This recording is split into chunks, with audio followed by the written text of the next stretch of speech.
I think that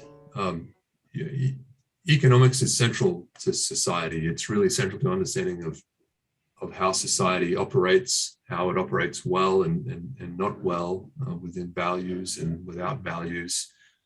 And I think that economics is, it's doing reasonably well. I think of the work of someone like Steven Pinker, who's demonstrating that over the arc of history, we are improving the human condition.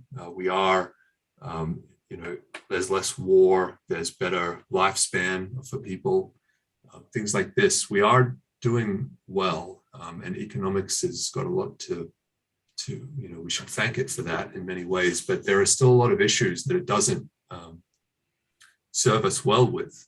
Think of the existing issues that we're facing that are perhaps going to get worse in the future. Think of climate issues, inequality, the rise of sort of techno-authoritarian states. These are the things that economics is not helping us to perfectly tackle right now. So we do need to do better. And in the area that I'm most focused on is how can economics help us to understand the human brain, and how can the human brain influence economic thinking? We really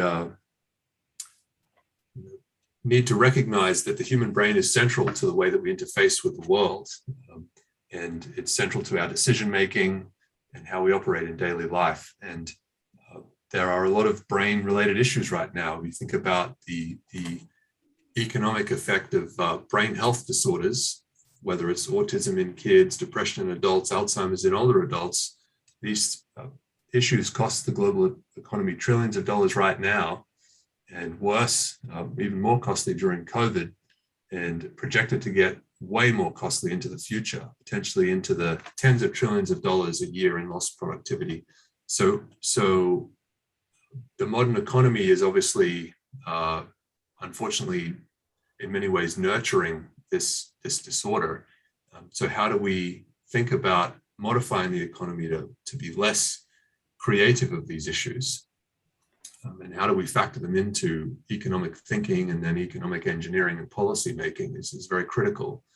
And then you, of course, think of other brain-related issues such as misinformation propagation and disinformation propagation around the world, and things like this. Science denialism is another one, with vaccine hesitancy or anti-vaccination interests. So these are things that I think can help the economy work more in our good if we understand them better.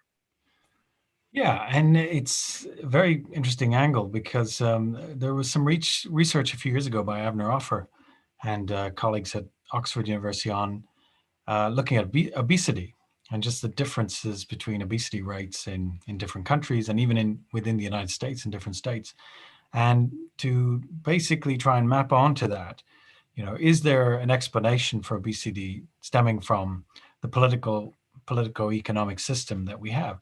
And generally, they appeal to various different disciplines to argue that where you have more risk in society, where there isn't such a social safety net, for example, then the response when people's livelihoods are threatened is they tend to eat more. And so there is a health explanation, in fact, which is intertwined within a political economic framework and the type of economics that we use. So it's probably the same for brain health, and they're also intertwined within the type of system that we operate in. Absolutely. And reminds me of a paper that I read last night, which was about this new field of dignity neuroscience, which is looking at what is the effect of human rights on the brain. And if you have human rights, and perhaps we could broaden this out to say a more